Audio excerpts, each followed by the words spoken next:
નમસ્કાર, આપ જોઈ રહ્યા છો નેશન પ્લસ ન્યૂઝ. હું છું આપની સાથે હેતલ ભગત. વડોદરા મહાનગરપાલિકાની સ્થાયી સમિતિની બેઠક ખંડેરાવ માર્કેટ મુખ્ય કચેરી ખાતે મળી હતી, જેમાં વિવિધ વિભાગમાં 20 કામોને મંજૂર કરવામાં આવ્યા હતા. વડોદરા મહાનગરપાલિકાની સ્થાયી સમિતિની મળેલ આ બેઠકમાં વિવિધ શાખા જેવી કે બિલ્ડિંગ પ્રોજેક્ટ શાખા, ટુરિસ્ટ શાખા, ડ્રેનેજ ગટર પ્રોજેક્ટ શાખા, પાર્ક એન્ડ ગાર્ડન શાખા, સ્ટ્રીટ લાઇટ વિભાગ, પાણી પુરવઠા વિભાગ, સેન્ટ્રલ સ્ટોર, પ્રેસ વિભાગ જેવા મહત્વના ખાતાના 26 વિકાસલક્ષી કામો મંજૂરી માટે મૂકવામાં આવ્યા હતા.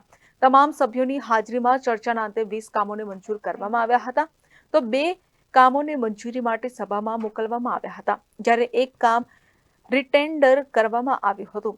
તમામ કામો બાબતે વિગતવાર માહિતી સ્થાયી સમિતિના અધ્યક્ષ ડોક્ટર શીતલ મિસ્ત્રીએ આપી હતી. આજની સ્થાયી સમિતિમાં 25 પ્રપોઝલ મંજૂરી અર્થે ચડાવવામાં આવ્યા હતા.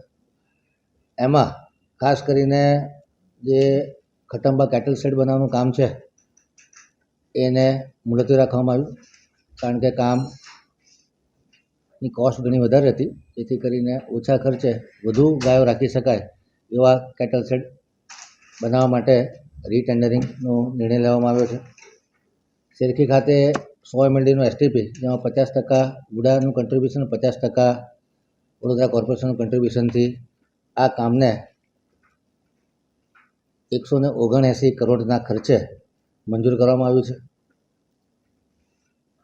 PM બસ માટેના જે ચાર્જિંગ સ્ટેશન અને સ્વિચ યાર્ડ છે એના લગતી ઇલેક્ટ્રિફિકેશનની કામગીરી અને O&Mની કામગીરી 2 વર્ષ માટે મંજૂર કરવામાં આવ્યું છે.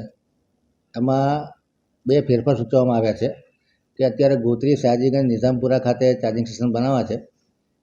એની સાથે સાથે પૂર્વ ઝોન અને દક્ષિણ ઝોનમાં પણ યોગ્ય જગ્યાએ આવા ચાર્જિંગ સ્ટેશન બને, જેથી કરીને બસોના ટ્રાવેલિંગ અને ચાર્જિંગનો વ્યય થતો અટકે. વડોદરા શહેરમાં બનેલા નવીન ગાર્ડન અને નવીન પાર્ટી પ્લોટ અને જૂના ગાર્ડન અને જૂના પાર્ટી પ્લોટમાં લાઇટિંગમાં જરૂરી ફેરફાર કરવા માટે 5 કરોડની મર્યાદામાં કામને મંજૂરી આપવામાં આવી છે. સેવાસી ગામ TP1, ખાનપુર સેવાસી TP1 વિસ્તારમાં ઊંચી ટાંકી અને ભૂગર્ભ સમ્પ તથા ડિલિવરી નેટવર્ક અને 5 વર્ષના O&M માટે RC પટેલ કંપનીને 20.18 કરોડના ખર્ચે આ કામ મંજૂર કરવામાં આવ્યું છે. એટલે સેવાસી ગામમાં ઊંચી ટાંકી અને ભૂગર્ભ સમ્પ તથા ફીડર લાઇન અને પમ્પિંગ મશીનરી વગેરે લાગશે. વડોદરા શહેરના મધ્યમાં આવેલી લાલકોટ બિલ્ડિંગને પરિસર અને મ્યુઝિયમ તરીકે વિકસાવવા જીટકો કંપનીને એની કન્સલ્ટન્સીનું કામ આપવાનું સૈદ્ધાંતિક મંજૂરી આપવામાં આવી છે.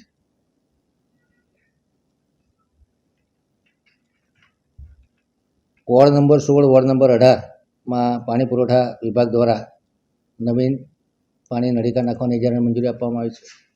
એવી જ રીતે વોર્ડ નંબર 18માં પાણી નળીકા નિભાવણીનો ઇજારો મંજૂર કરવામાં આવ્યો છે. હરિનગર ટાંકી અને જુબાનપુરા ટાંકી ખાતેના O&Mના કામને મંજૂરી આપવામાં આવી છે. Bureau report, nation plus news, Vadodara. સમાચારોના સતત અપડેટ માટે નેશન પ્લસ ન્યૂઝના યુટ્યુબ ચેનલને સબસ્ક્રાઇબ કરો, બેલ આઇકન દબાવો અને ફોલો કરો ઇન્સ્ટાગ્રામ, ફેસબુક અને ટ્વિટર પર.